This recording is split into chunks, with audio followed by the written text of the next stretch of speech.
안녕하세요. 성산케미TV입니다. 이렇게 4월 5일 시장이 마감되었습니다. 전체적으로 여전히 힘이 없죠.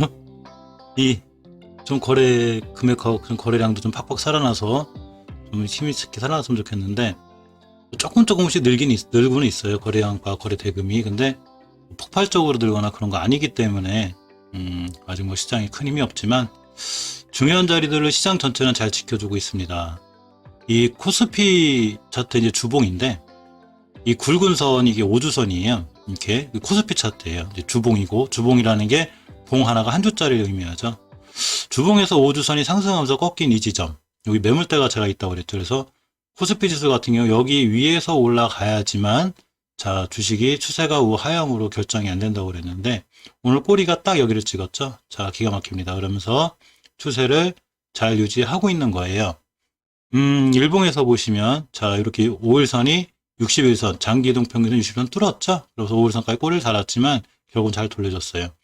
아주 큰 거래량, 그리고 큰 거래대금이 들어오지 않는 한, 이때 고점이 3150포인트, 3200포인트, 밴드 상단이 이렇게 3170포인트에서 이렇게 왔다 갔다 할 확률이 있어요. 370포인트에서 3100포인트까지 이렇게 박스권을 움직일 수 있고, 코스닥 차트의 주봉을 보시면, 역시 추세는 잘 유지하고 있지만 조금 강력한 매물대가인데, 역시 코스닥지도 이 위에서 저번 주에는 제가 960포인트를 좀 뚫기가 어려울 거라는데 저번 주에 뚫어놨다고 그랬죠.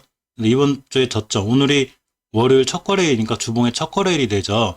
자, 저점이 정확하게 이 박스권 상단에서 출발했기 때문에 추세는 잘 유지된다고 볼 수 있는 거죠. 당연히 이제 추세가 유지됐으니까 이제 좋은 일만 남을 것 같지만, 결국 일봉으로 오시면 자, 이렇게 강력한 매물대들이 있죠. 989포인트에서 990포인트, 즉 990포인트에서 이렇게 960포인트, 이렇게 박스권에서 움직일 수 있는 그런 확률이 있습니다.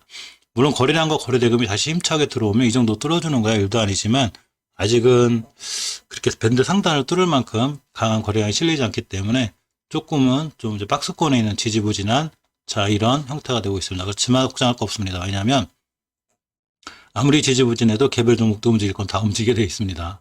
근데 이제 시장을 이길 수는 없기 때문에 또 지수 영향을 받는 종목들은 잠깐 또 조심해야 되는 게 사실이에요. 코스피 지수 같은 경우에 외국인하고 이제 개인이 꺼졌는데, 아까 장 초중반만 해도 사실 여긴 팔았거든요. 장 후반에 외국인 매수가 들어오면서 자기 코스피 지수가 좀 살아났고, 연기금 역시 열심히 팔고 있죠. 코스닥 지수는 연기금이 많이 사랑해요. 코스닥은 연기금이 좀 들어가 있고, 자, 외국인이 역시 장 초반에 팔다가 장 막판에 들어왔습니다. 금융투자 매도세가 있었지만 그리 강하지 않았기 때문에 코스닥 지수도 그냥 그럭저럭 좀 0.03포인트 떨어졌지만 약보합권이라 크게 상관할 건 없고요. 걱정할 만한, 지수에 대한 걱정할 만한 상황은 아직 일어나지 않고 있는 게 자, 사실입니다. 자, 프레스티지 바이오 파마를 보고 있는데, 깨지 않아야 될 자리를 이탈했습니다. 그 깨지 않아야 되는데 잘 못 돌려놓네요. 이 주식이 상장해서 최고 고점을 찍은 게, 자, 54,000원대죠. 나육 1을 하면 이제 27,000원대가 이제 반토막 정도가 되는데, 이때 언제냐면 3월 9일을 기준으로 여기를 잘 지켜놓고 살려놓고 저 21선을 회복을 못해요. 자, 제가 주식이 진짜로 이제 그 상승 추세를 상승으로 돌려놓기 위해선 5주선의 회복이 중요하다고 그랬는데, 계속 5주선 회복을 못하고 있죠. 언제부터 못하고 있냐, 이 친구가 지금 2월 26일부터 계속 못하고 있어요. 그래서 저번 주에 다행히 그래도 이 지점을 기준으로 양봉 하나가 떴죠. 3월 31일날. 해서 잘 지켜주는구나 했는데, 오늘 여전히 깨고 내려왔습니다. 이렇게 되면 이제 신저가가 또 새로 써진 거죠. 물론 예전의 저가보다는 아니지만 그래도 근간에 있었던 중에 최고 저점인 26,900원을 찍었습니다. 일단 5일선을 회복해주지 못하기 때문에 이 20일선은 고사하고 3월 20일부터 이 5일선 회복이 안 되기 때문에 계속 무너지고 있고요. 일단 5일선 회복 안착이라도 해주고 20일선 돌아 나가야 되는데, 자, 계속 무너지고 있기 때문에 크게 경계할 상황이 됐습니다. 주봉에서도 제가 보시면 5주선을 회복이 굵게 이제 녹색선 긁어오는 게 5주선인데, 이 5주선 회복을 못 해주고 있어요. 그래서 이 5주선 회복할 때까지는 제가 아무것도 하지 말라고 그랬죠. 분할 매수도 안 되고 중요한 매수 타이밍도 아니고 5주선 회복 안착해주고 일봉에서도 21선 돌파 안착을 해줘야 돼요. 이 60분봉, 제가 내시경은 60분봉이라고 그랬죠. 제가 이제 이렇게 60분봉이다 보니까 봉 하나가 1시간짜리예요. 이게 저번 영상에서 이제 그려드린 콘크리트 바닥, 이 자리를 절대 이탈하면 안 됩니다. 라고서 제가 이렇게 그려놨죠. 근데 오늘 10시쯤에 이 자리를 돌파하는 시도가 있었어요. 이렇게. 근데 결국은 다시 깼죠. 이 얘기 뭔 얘기냐면 누군가가 매도세를 계속 있는 거예요. 그게 기관인지 외국인인지 세력인지 우린 몰라요. 그러니까 주식은 자꾸 좋은 것만 보지 말라고 그랬죠. 주식은 떨어지는데 제가 이제 드리는 말씀이 주식은 좀 확고하게 좀 지선 다 깨고 내려오고 있죠. 이 깨고 내려오는데 대고서 자꾸 이 친구가 매출이 어떻고 뭐가 어떻고 미래에 뭐 제약을 개발할 거고 뭐 할 거고 미국 국채금리가 어떻고 아무 소용 없다고 그랬죠. 뉴스는 어디까지나 참조사항이에요. 참조해서 이 주식이 과연 지켜줄 자리를 잘 지켜줘야 되는데 결국은 또 깼죠. 이렇게 보면 저점 27,500원을 제가 절대 깨지 않아야 된다는데 깼기 때문에 저 27,500원은 이제 강력한 지지선이 아니라 강력한 저항선이 된 거죠. 자, 물론 이제 프레디오 바이오 파마에 대해서는 계속 영상을 찍어드리겠지만 물론 이렇게 얘기하면 제가 욕먹을 수도 있고 싫어요도 많이 찍히더라고요. 동영상 이제는 이렇게 얘기하면. 근데 이 상황에 저번부터 계속 말씀드렸지만 괜찮습니다. 프레디오 파마 좋으니까 무조건 믿고 가십시오. 홀딩하십시오. 물타기 계속 하십시오. 이렇게 말할 수는 없는 거죠.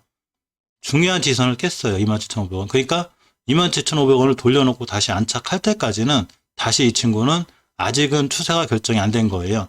우리 이제 그만 바닥 찍어서 상승 추세 갈 거야. 이게 안 돼 있는 거예요. 즉 완벽하게 상승 추세로 돌아서기 위해선 주봉에서 무조건 5주선을 회복해줘야 돼요. 딱 보이시죠? 추세가 이렇게 우하향인 거. 그러니까 주식은 추세가 우하향일 땐 절대 건들지 않는 거예요. 최소한 우상향으로 틀어놓고, 그러니까 조금 더 비싸게 사더라도 우상향으로 틀어놓고 안착하는 자리에서 사는 거지, 우하향할 때 이 주식이 싼 거야 그러고서 계속 물타기를 하면 비중이 계속 커지면서 계속 더 큰 손실로 이어져요. 그러니까 지금 일단 지금도 똑같은 말씀인데 물론 여기서 막 다음날부터 상한가 싹 날아가면 제가 할 말은 없겠죠. 그렇기 때문에 주식은 누구도 모르죠. 그러니까 제 영상은 참고만 해주는데 주식은 무조건 추세 먼저 돌려놓고 그 당시에 이제 눌림목 졌을 때 사야 돼요. 이 프레디오 바이오 파마가 추세를 돌리기 위해선 반드시 5주선 회복이 필요해요. 그러니까 5주선 회복해서 날아가더라도 다시 5선 찍으러 와요. 안착하니까 안착할 때 기다렸다가 물타기라든가 분할 매수라든가 이렇게 해야 되는 게 자, 좋은 방법 같습니다. 아직은 종가상 신저점을 새로 찍고 있는 거죠. 종가상 이거보다 낮은 가격은 없었어요. 꼬리는 있지만 종가상 꼬리는 그 상장할 때 최고 저가인 24,000원이지만 종가상은 제일 낮은 가격이기 때문에 후 시간의 매매 시작되었습니다. 굉장히 위험할 때고 철저하게 경계하고 대응하셔야 되는 게 맞는데 이 대응이라는 게 일단 이런 자리에서 손절을 못 쳤기 때문에 물려서 왔다면 지금은 아무것도 하지 말고 추세를 완벽하게 둘러줄 때까지 기다리는 게 이렇게 맞지 않나 생각해 봅니다. 자, 다음 바이넥스인데요. 일단은 지켜줄 자리는 지켜줬어요. 제가 5일선을 좀 이탈하지 않는 게 중요한데 아까 바이넥스가 장중에 5일선 이탈했다가 이렇게 꼬리를 달면서 일단 이쁘게 복귀를 해줬습니다. 하지만 아슬아슬하죠. 근데 바이넥스는 이 장기적인 추세에서 제가 저번에 말씀드렸듯이 장기적인 추세에서 저번 달에 중요한 자리, 그러니까 이렇게 빨간 거 보이시죠? 몇 번 영상을 처음 보시는 분이 있으니까 한번 다시 설명해 드릴까요? 요때 16년도 6월달, 15년도 10월달에 형성된 이 5개월 선이에요. 녹색 굵은 게. 이게 중요한 매물대가 되는데 이 매물대를 완벽하게 돌파해 놨죠. 예전에. 우리 밑으로 못 내려가. 그 거래량도 들어왔어. 돈도 들어오고 하면서 자, 돌파해 놨죠. 그러고 8월달에 안착과 동시에 그냥 날아갔어요. 자, 근데 3월달에 안 좋은 공시와 뉴스와 함께 쭉 떨어졌는데 두 번째로 지켜야 될 평곡점을 잘 지켜줬다 그랬죠. 제가 이거 이하로 떨어졌으면 뭐 뉴스나 이런 거에 아무 상관없이 굉장히 고생했어요. 바이넥스는. 근데 꼬리가 딱 여기 찍었죠. 이거 기술적 분석을 쉽게 무시하지 못해요. 잘 지켜주고 있죠. 근데 한 가지 딱 아쉬운 게 있다고 그랬죠. 위양 복귀하는 거 5개월 선 위에 올려놨으면 굉장히 좋았어요. 그럼 추세가 다시 유지가 돼서 이제 큰 박스권에서 놀 수 있는데 이 친구가 당분간 맞고 떨어질 자리가 있어요. 이렇게 5개월 선, 굵은 5개월 선이 쭉 상승하다 여기서 톡 꺾였죠. 요 자리. 요 자리 꺾였는데 이렇게 원을 그려보면 여기가 강력한 매물대, 즉 저항선이 돼요. 그러니까 이렇게 거놓습니다. 이렇게. 이 가격이 얼마냐면 29,530원이 되죠. 글씨 쓰는 기능이 있어서 참 좋아요. 가격을 한번 표시해드리면 얼마냐면 25,930원이에요. 그래서 아니다. 29,000 죄송합니다. 29,530원. 이제 29,530원이 되는데, 이 29,530원이라는 가격이 갖는 의미가 바로 강력한 매물대 요 자리죠. 그렇기 때문에 이 저번 달에 순간 급등해서 쫙 날아갔을 때 고점이 이 3만원대를 찍은 게 그래서 그린 거예요. 근데 이렇게 5개월 선을 돌파해주지 못했기 때문에 지금 좀 지지부진하죠. 이렇게 주가가. 또 언제든지 그 예전 가격 21,000원까지 밀릴 수 있는 것도 감안하셔야 돼요. 이런 위험성까지도. 그럼 이런 위험성이 있을 때는 대응을 어떻게 해야 될까요? 이 주식을 신규로 매수하거나 분할로 매수하거나 어떤 경우든 간에 지금은 하는 게 아니죠. 21,000원이 왔다가 반등할 때 하든가 아니면 기존 보유 물량이 있다면 기존 보유 물량만 갖고 있어야지 지금 이 상황에서는 섣불리 대응하는 게 안 좋죠. 주봉에서 보시면 저번 주에도 이쁜 짓 했어요. 이렇게 양봉으로 5주선을 다 돌파해 놨습니다. 요 연두색 구른 게 5주선인데 이때 있는 강력한 매물대 25,000원부터 3만원 사이에 순간 많은 매물대가 있어요. 저도 여기서 사고 팔고 매매를 했으니까 만약에 안 팔았다면 당연히 이 자리에 제 물량도 있었겠죠. 그러니까 가다가 여지없고 떨어졌죠. 이 자리에 있는 매물대 소화가 돼야 돼요. 그 자리에 매물대 소화가 돼야 되는데 소화하다가 지쳐서 떨어질 때 중요하게 지켜줘야 될 자리가 5주선이에요. 연두색이 끝에 5주선. 이 5주선을 이탈하게 되면 다시 한번 큰 낭패를 보게 되는데 이 5선은 안 깬다고 봐야죠. 웬만하면. 그 가격이 바로 21,000원이고 21,000원대 가격은 여기하고 맞아요. 이 16년도 6월 달에 이렇게 거는 이 선. 그렇기 때문에 이 21,000원대의 사수가 나중에 밀릴 때 굉장히 중요하고 또 거꾸로 얘기하면 21,000원대를 딛고 돌아나갈 때가 그때가 바로 신규 매수 타이밍이 되고 바이넥스는 좋은 기회가 될 수도 있습니다. 자, 일봉에서 보시면 그 21,000원대라는 대 가격이 이제 이 황금일선이 따라 올라갈 거예요. 자꾸 위로. 왜 그러냐면 평균 가격이 이동평균선이라는 게 각각 기간에 맞게끔 평균 가격을 선으로 그려놓은 거죠. 우리가 3일선도 만들 수 있고 6일선도 만들 수 있어요. 설정하기 나름이니까. 근데 평균적으로 많이 쓰는 게 5일선, 10일선, 20일선이니까 이렇게 하는 거죠.